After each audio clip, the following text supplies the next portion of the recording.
எல்லாருமே உங்களுக்கு ஒரு நோய் இருக்கு. இந்த நாட்டு மக்களுக்கும் இந்த மாதிரி ஊடகவியலாளர் உங்களுக்கும் எடப்பாடி அவர்கள் வந்து திமுகவுக்கு எதிராக ஓட்டுகளை வந்து ஒருங்கிணைக்கணும் அப்படின்னு சொல்லியிருக்காரு. அதை எப்படி பாக்குறீங்க? அதை நான் வரவேற்கிறேன். அவர் ஒருங்கிணைச்சா அதில் நான் மகிழ்ச்சி அடைவேன். உங்களுடைய பங்கு என்னவா? என்னுடைய பங்கு இதில் முதன்மையான பங்காக இருக்கும். எல்லாரும் ஒன்றா நிற்பாங்க, நான் மட்டும் ஒன்றா தனியாக நிற்பேன். நான் மட்டும்தான் உருப்படியாக நிற்கிறேன் தம்பி. நீங்கள் எல்லாருமே உங்களுக்கு ஒரு நோய் இருக்குது. இந்த நாட்டு மக்களுக்கும் இந்த மாதிரி ஊடகவியலாளர் உங்களுக்கும் கூட்டணி இல்லாமல் வெல்ல முடியும். எப்படி வெல்ல முடியும்னு கேட்குறீங்க. கொள்கை இல்லாமல் எப்படி வெல்ல முடியும்னு யாரையும் ஒருத்தர் கேட்கலையே. கூட்டணி இல்லாமல் வெல்ல முடியாதுங்கிறீங்க, கொள்கை இல்லாத வெல்ல முடியாதுன்னு நீங்கள் ஒருத்தர் கூட கேட்க மாட்டேங்கிறீங்களே.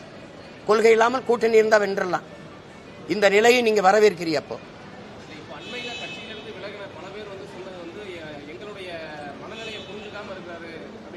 இந்த மனநிலை என்ன நீங்க சொல்லுங்க. மனநிலை என்ன? நீங்க ஒரு நடுநிலையில இருந்தா அந்த மனநிலை என்னன்னு சொல்லுங்க.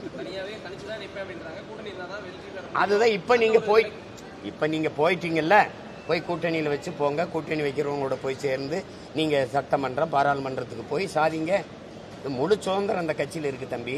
இப்ப நிக்கிற எல்லாத்தையும் கேட்டு பாருங்க. இருக்கலாம், போகலாம். யாருக்கு கையில கால சங்கிலி போட்டு கூட்டி வைக்கல. முழு சுதந்திரம் இந்த கட்சியில் இருக்குது. நீங்க போகலாம், போய் சாதிச்சவங்களும் சொல்லுங்க. கூட்டணி வச்சு வென்று போய் சட்டசபைகளையும் பாராளுமன்றத்துக்குள்ளே இருந்தவர்கள் சாதிச்ச ஒன்றை சொல்லுங்க, நான் கூட்டணி வைக்கிறேன்.